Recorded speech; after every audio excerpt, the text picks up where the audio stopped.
अस्सलाम वालेकुम एवरीवन। आज हम स्लीव्स की कटिंग करेंगे बहुत ही आसान तरीके से। बहुत इजी तरीका है और हर लड़की इसको आसानी से इस तरीके के साथ स्लीव्स की कटिंग जो है वो कर सकती है। आपने वीडियो को बिल्कुल भी स्किप नहीं करना, क्योंकि जिन लड़कियों को मुश्किल लगता है कि उनसे स्लीव्स के आर्म होल की कटिंग जो है वो बिल्कुल भी परफेक्ट नहीं होती, तो आज ऐसा तरीका मैं आपको बताऊँगी कि आप बहुत आसानी से कटिंग भी कर सकते हैं और प्रोफेशनली स्लीव्स को अटैच भी आसानी से कर सकते हैं और किसी किस्म का कोई झोल भी नहीं आएगा।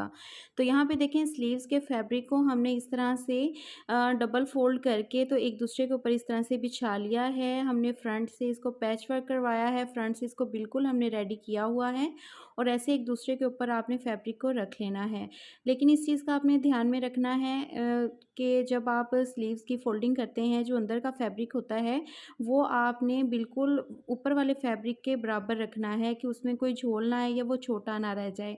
इससे क्या होता है कि हमारे आर्म होल बड़े छोटे हो जाते हैं। अब हमने लेंथ के लिए निशान लगाना है, तो आप अपने अकॉर्डिंग लेंथ देख लीजिए कि आपने कितनी रखनी है और उस हिसाब से आपने मार्किंग कर लें। लेंथ का निशान लगाने के बाद आपने एक्स्ट्रा फैब्रिक जो है उसको कटिंग करना है, तो उसके लिए हम नीचे की तरफ इस तरह से एक लाइन ड्रॉ कर लेंगे। देन हम एक्स्ट्रा फैब्रिक की कटिंग कर देंगे। अब देखें, एक्स्ट्रा फैब्रिक हमारा कटिंग हो चुका है, तो ऊपर अब हमने यहाँ पे 3.5 इंचेस पे मार्किंग करनी है। आप 3 इंच भी रख सकते हैं, लेकिन मैं 3.5 मार्किंग करूँगी बिकॉज़ हाफ इंच हमारा सिलाई में चला जाएगा, तो 3 इंच हमारा रह जाएगा। अब नीचे साइड पे भी आपने 3.5 इंच पे एक निशान लगाना है, ताकि आपका ऊपर और नीचे का निशान जो है वो सीधा है और यहाँ पे एक सीधी लाइन जो है आपने ड्रॉ कर लेनी है। अब यहाँ पे देखें, मैंने शर्ट को जो है वो स्टिच कर लिया हुआ है, इसके गले भी बने हुए हैं और आर्म होल इसका जो है वो उसकी हमने करनी है मेजरमेंट। तो आपने इस स्टेप को जो है वो गौर से देखना है। अब यहाँ से तीरे से हमने बराबर फैब्रिक को पकड़ना है, फ्रंट और बैक दोनों जो हमारे इस तरह से आर्म होल है ना, उनको आपस में मिलाते हुए आपने पकड़ लेना है। जहाँ तक इनका एंड हो रहा है वहाँ तक आप इसको इस तरह से सीधा रखेंगे। और अब हमने जो स्लीव्स पे मार्किंग की है, यहाँ पे तीरे वाली साइड पे उसको मिलाएंगे और यहाँ तक इसको लेके आना है। फैब्रिक को आपने खींचना बिल्कुल भी नहीं है।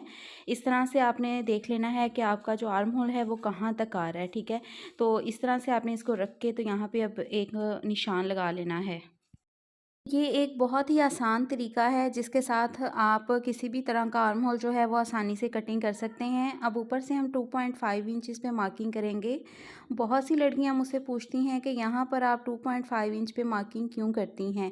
तो यहाँ पे मार्किंग इसलिए करते हैं कि जब हम शर्ट की सिलाई लगाते हैं ना, तो 2.5 इंच तक हम बिल्कुल सीधी सिलाई लगाते हैं। इससे क्या होता है कि हमारे जो शोल्डर हैं वो नीचे की तरफ नहीं गिरते और हमारा नेक भी इस तरह नीचे की तरफ नहीं होता। तो आपने ये सिलाई जो है ना 2.5 इंच तक सीधी लेके आनी होती है। अब हम क्या करेंगे कि हमने आर्म होल के लिए गुलाई लेनी है, तो इस तरह से हम गुलाई करेंगे और गुलाई करते हुए 2.5 इंच पे जहाँ मार्किंग की है वहाँ तक मिला देंगे। तो ये देखें, हमारी गुलाई जो है वो हो चुकी है। अब हमने स्लीव्स की खुलाई के लिए निशान लगाना है, तो आप जितने भी तंग या खुले स्लीव्स रखना चाहें उसके अकॉर्डिंग जो है आपने अपनी मार्किंग कर लेनी है। तो अब यहाँ से देखें, जहाँ पे मैंने आर्म होल के लिए निशान लगाया है वहाँ से मैं स्लीव्स की खुलाई के लिए मार्किंग कर लूँगी। ये तो हो गया हमारा सिलाई का निशान। अब नीचे अब हमने मार्जिन छोड़ना है, तो मार्जिन के लिए भी हम इस तरह से निशान लगा लेंगे। अब हमने आर्म होल के लिए कटिंग करनी है, तो कटिंग यहाँ तक आप बिल्कुल सीधी करेंगे जहाँ तक हमारी मार्किंग आ रही है सिलाई की, और यहाँ से आपने इस तरह से गुलाई लेनी है।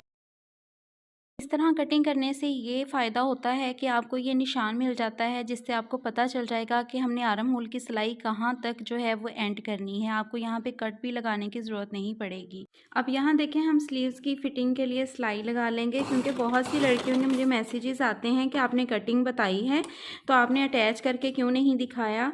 तो यहाँ पर मैं आपको अटैच करके भी इसीलिए दिखा रही हूँ ताकि आप लोगों को प्रॉपर तौर पर जो है वो समझ आ जाए, ठीक है। अब आपने एक और चीज़ का जो है वो ध्यान रखना है कि आर्म होल तक जब आपने सिलाई लेके जानी है ना, तो आपने ये ध्यान रखना है कि आपका आर्म होल जो है वो बड़ा छोटा ना हो। यहाँ से आपके ये दोनों फैब्रिक जो है ना वो इस तरह से इक्वल ही आने चाहिए। पास लड़कियाँ क्या करती हैं कि जब उनकी सिलाई एंड होती है ना, तो ऐसे गैप पड़ जाता है। आप लोगों ने ये गैप जो है वो बिल्कुल नहीं डालना। आपने यहाँ पर जो है या तो आप पिन लगा लें या फिर इस तरह से इसको पकड़ के रखें ऐसे, और साथ साथ इस तरह से इसको पकड़ के रखें और साथ साथ सिलाई लगाएं, ताकि जो है फैब्रिक वो बड़ा छोटा हो ही ना। इस तरह आपको ये भी पता चल जाएगा कटिंग करने से कि हमारी सिलाई जो है वो इस पॉइंट पे आके एंड होनी है और ये हमारा आर्म होल जो है वो यहाँ से स्टार्ट हो रहा है, ठीक है।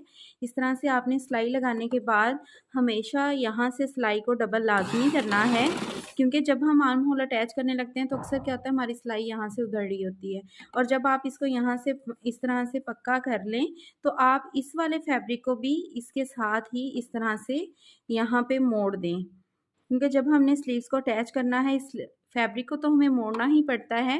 तो आप यहाँ पे ही इस फैब्रिक को इस तरह से मोड़ दें। अब यहाँ देखें, जिन लड़कियों से ये मसला होता है कि जब वो इस फैब्रिक को फोल्ड करती हैं ना स्लीव्स अटैच करने के दौरान, तो ये फैब्रिक उनसे जो है वो सही से फोल्ड नहीं होता।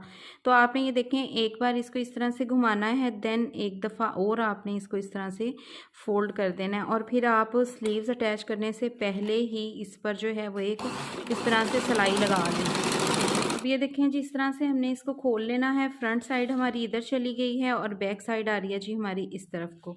तो ये जो अंदर की सिलाई है इसको भी आपने बैक की तरफ पलटा लेना है ऐसे, और अब हमने इस पर जो है वो स्लीव को अटैच करना है, क्योंकि इसकी हमने कोई फ्रंट की डीप कटिंग तो की नहीं है, ये बिल्कुल एक जैसा ही है। और यहाँ पे इसके जो बिल्कुल इसका मिड आ रहा है ना, यहाँ पे आपने हल्का सा कट लगा लेना है, ये देखें, ठीक है। इस पे भी कट लगा लेना है, और यहाँ से आपने ये देखें इसको भी इस तरह से पकड़ना है, बराबर करना है, और यहाँ तक ये देखें जहाँ तक ये बराबर आ रहा है वहाँ पे भी आपने इस तरह से हल्का सा कट लगा लेना है।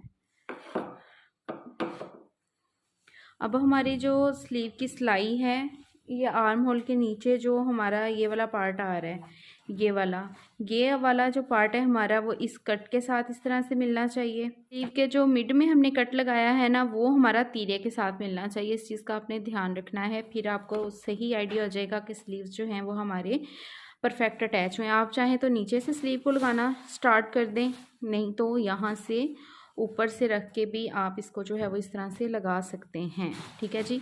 तो यहाँ से हम देखें, ये जो हमने कट हल्का सा लगाया उसको मिड में रखेंगे ऐसे, और यहाँ से अब हमने सिलाई लगानी है। वही तरीका 2.5 इंच तक आपने जो है सिलाई बिल्कुल सीधी लेके आनी। अब ये देखें, जो फैब्रिक हमने सिलाई किया है वो खुद ब खुद नीचे की तरफ चला जाएगा, और ये देखें ये जो हमारी सिलाई है ये भी इस कट के साथ बिल्कुल इस तरह से मैच हो रही है।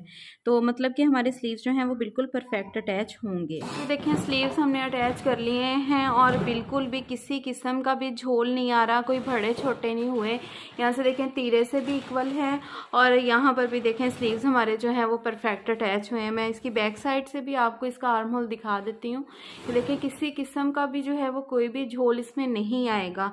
तो जो बिगनर्स लड़कियां हैं जिनको नहीं प्रोफेशनली तौर पे समझ आती कि कटिंग हम किस तरह से करें, तो आप स्लीव्स की कटिंग जो है वो इस मेथड से कर सकती हैं। कमेंट सेक्शन में मुझे लाजमी बताइएगा कि ये मेथड आपको कितना ईजी लगेगा।